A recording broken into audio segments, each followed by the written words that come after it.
ഇന്നൊരു ബർത്ത്ഡേ വ്ളോഗാണ്. ഇന്നൊരു സർപ്രൈസ് പാർട്ടി നടത്തുന്നുണ്ട്. അതിന് വേണ്ടിയിട്ട് രാത്രിയിലേക്കുള്ള കുറച്ച് തയ്യാറെടുപ്പുകളായിട്ട് അതൊക്കെ. അപ്പോൾ സർപ്രൈസ് പാർട്ടിയാണ് ഉദ്ദേശിച്ചതെങ്കിലും അതങ്ങോട്ട് ഒത്തില്ല. കാരണം ഞാനും വീണ്ടും ഫ്രണ്ട്സും കൂടെ സർപ്രൈസ് ആക്കാൻ വിചാരിച്ച്. അപ്പോൾ അവർ വരുന്ന വരെ സ്റ്റോൾ ചെയ്ത് വെക്കണമല്ലോ. അതിന് വേണ്ടിയിട്ട് അങ്ങനെ സമൂസ ഉണ്ടാക്കിയിട്ടുണ്ടായിരുന്നു. അപ്പോൾ അതൊക്കെ കഴിപ്പിച്ച് ഇങ്ങനെ സ്നേഹിച്ചിരുത്തിയപ്പോൾ മൂപ്പർക്ക് എന്തോ ഉടായ്പ മടുത്ത്. അപ്പോൾ എന്നോട് പറഞ്ഞാൽ ആരൊക്കെ വരുന്നുണ്ടോ അങ്ങനെ ചോദിച്ചപ്പോൾ കുറേ നേരം ഞാൻ പിടിച്ചിരുന്നെങ്കിലും പിന്നെ എൻ്റെ ചിരിയിൽ കള്ളത്തരം മനസ്സിലായി.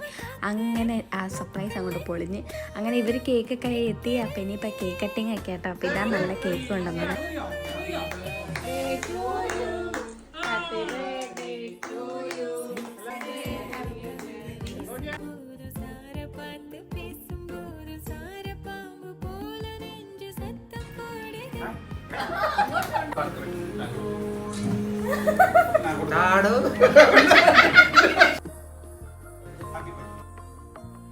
അങ്ങനെ ഫുഡൊക്കെ കഴിച്ച് കഥയൊക്കെ പറഞ്ഞിട്ട് രാത്രി ഞങ്ങൾ പിരിഞ്ഞു.